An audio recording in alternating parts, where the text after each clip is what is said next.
صباح الفل. 11 ديسمبر 2016، ذكرى مهمة جدا بتعدي علينا كل سنة، وهي ذكرى أحداث البطرسية. راح فيها 29 شهيد من السيدات والأطفال.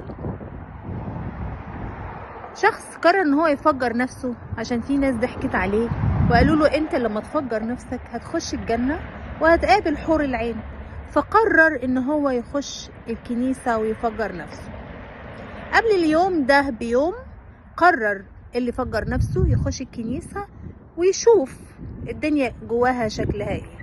راح المكتبة وسأل عن كتب عن الديانة المسيحية، ده بس عشان يستكشف الامر جوه.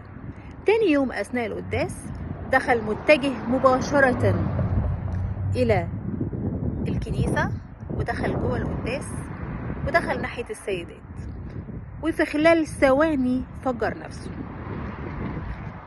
حصلت ضجة في مصر وفي كل العالم، والجميع أدان هذا العمل الإجرامي.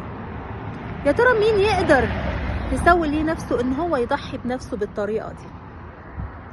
كانت جنازة مهيبة كبيرة جدا تقدمها سيادة الرئيس عبد الفتاح السيسي وساند فيها الإخوة الأقباط أيضا، وكان معاه في الجنازة قداسة البابا تودروس الثاني.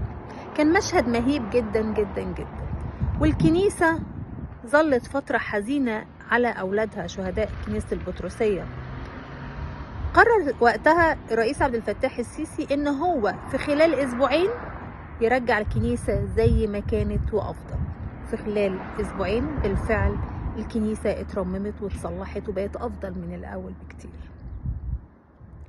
ياما الكنيسة المصرية قدمت شهداء على مر العصور، قدمنا شهداء ولسه لحد دلوقتي بنقدم شهداء. كل سنة وانتم طيبين.